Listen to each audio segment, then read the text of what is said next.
เบียร์กันแน่ว่าเรือจะเอาไปใช้รีคลิป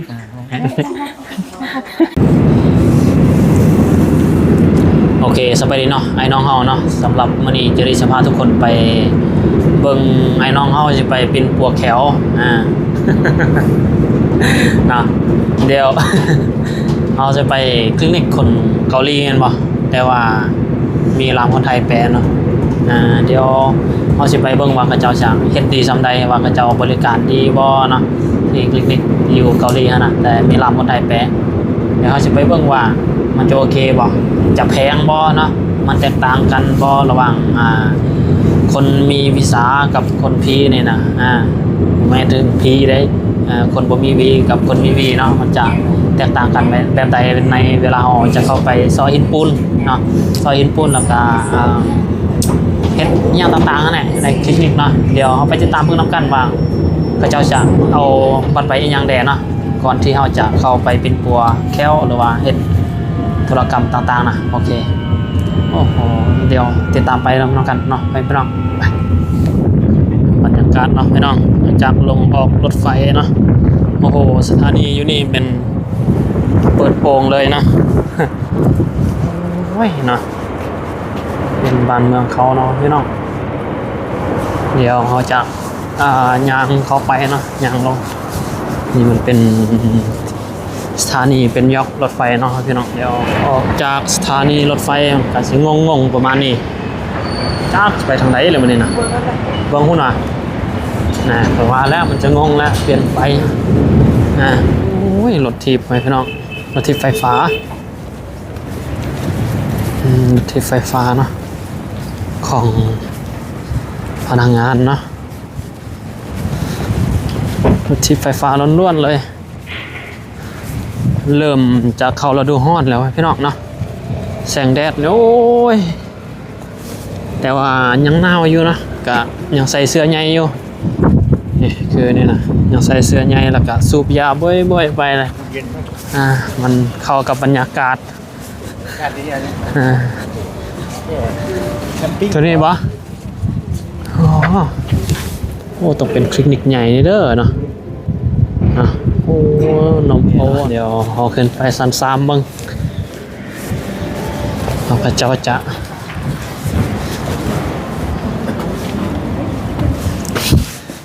กวดดักแถวกวดดีๆโมเมนต์นี่วะเขาปิดแล้วกินข้าวแล้วร้านเขากันมาโมงชั่วโมงโอ้มันเมียนแหละ2 โมงเขาเวีย2 โมงเขาเวียวอ่ะปิดนี่แหละมื้อนี้วันเนี่ยนี่จังซี่แล้วค่อยว่าโอ้ยมาแล้วมาเจอหมู่เจอคู่แบบนี้แหละมันเสี่ยวเวียดนามเวียดนามเนาะโอ้ลมเข้ากันเข้าเรื่องเนาะพอดีเนาะมาเจอไอ้น้องเฮาคนเวียดนามเนาะก็สิมาปัวแขวคือกันเนาะที่เป็นคลินิกปัวแขวเนาะพี่น้องคลินิกปัวแขวโดยเฉพาะเลยเนาะนี่พอดีเข้ากันเลยลมเลื่อนไหลกันจวดเลยโอ้ยเฮากะมีแต่รอท่าเบิ่งว่าเขาเจ้าสิเฮ็ดแบบใดนะ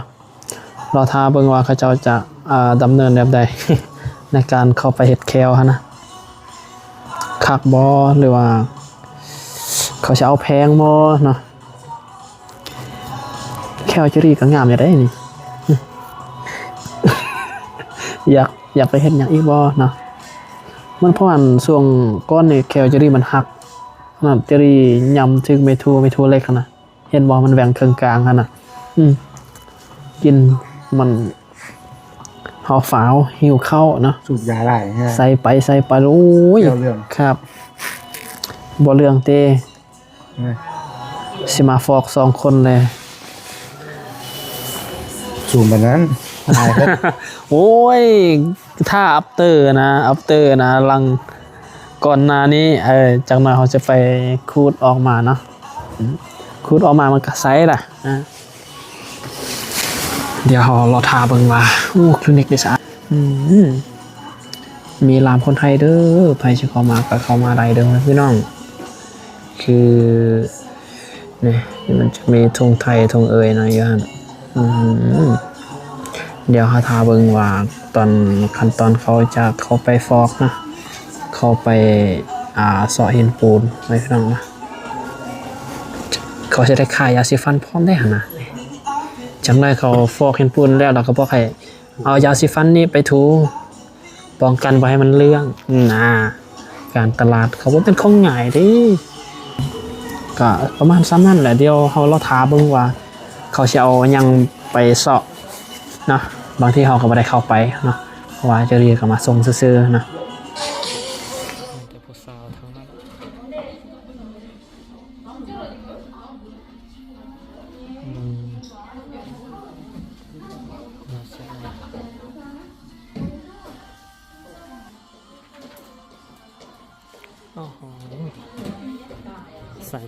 สายตาเบิ่งนั่นแหละสายตาเบิ่งแต่ผู้สาวนะเดี๋ยวรอถ่ายอยู่นอกเนาะเบิ่งผลออกมาจะเป็นแบบใดเนาะลืมถ่ายbefore after เมื่อกี้เดี๋ยวรอถ่ายเนาะเราจะออกมาเป็นแบบใด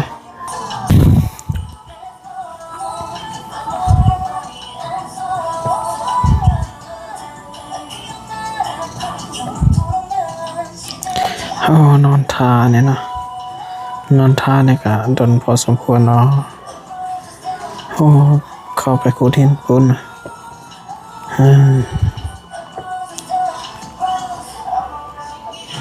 มาแล้วบัดนี้ยิ้มเปื่อยๆเลยยิ้มเปื่อยๆแล้วรอแล้วบัดนี้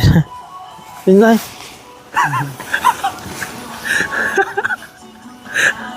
โอ้โหมาเบิ่งเด้อมาเบิ่งอ่ะโอ้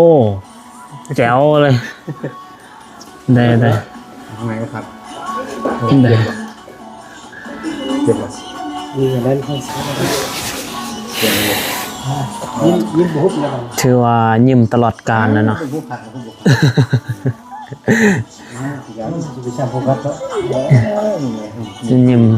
ยิ้มตลอดกาลแล้วเนาะคือว่ากะเข้าไปเฮ็ดเป็นที่เรียบร้อยนะสำเร็จเนาะโซ่ให้เขาเบิ่งนะแม่โอ้โหเนาะยิ้มบ่ต้องฮุบเลยบัดนี้นะ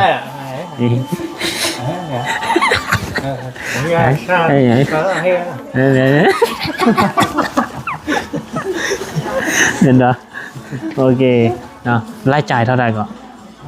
ไม่ไงฮะ3,000ไอ้3,000โอเคเนาะคือมันกลับว่าแพงเนาะถ้าเขามีไม่ใช่ไม่ใช่เป็นยังกว่าอยู่ยังไม่รู้นะเป็นยังบอกไงใช่เป็นยังคือขัดออกมาเลยเนาะโอ้ยเนาะผมจะลองนะถ้าเขามีวีนะมีใบกามาเขาบอกแพงแพงวันว่าเขายิ้มบ่ฮุบเนี่ยแหละโอเคเนาะถ้าใครอยากมาก็มาได้เนาะนี่อยู่จุงอังเนาะกายนำมายังกายอันสั้นมานิดหนึ่งนะอยู่สั้น3นะโอ้โหเสร็จเป็นที่เรียบร้อยนะแล้วแก้วหูเป็นเดือนกันได้เดี๋ยววันรุ่นมากินอย่างนั้นนะมากินอย่างเลยนะแก้วที่เพื่อนนะโอเคนะเดี๋ยวกะประมาณ3นี้เนาะการไปเสาะหินปูนเนาะไปอนามัยแคลเนาะอนามัยแคลก่อนกลับประเทศเดี๋ยวจะได้ขอปิดคลิปเพียง3นี้ถ้าใครอยากมาเนาะก็มาได้มาเวียกันนะเรือจะเอาไปใกล้คลิปโอเคเนาะคือว่ายิ้มบ่ฮุบเลยเนาะเข้าไปอนามัยมาแล้วก็ยิ้มบ่ฮุบเลย มีแต่นอนน่ะก็นอนเฮ็ดเอานี่เนาะจังใดก็ฝากติดตามเด้อมาพี่น้องเนาะถ้าใครอยากมาอนามัยแขวอยากไปดัดแขวเป็นเฟอร์ซอกแฟชั่นมันมีครบเนาะอยู่นี่เป็นคลินิกแขวโดยตรงเลยเนาะโอเคเดี๋ยวเฮาขอปิดคลิปไปสำนี้เดี๋ยวพบกันในคลิปต่อไปครับพี่น้อง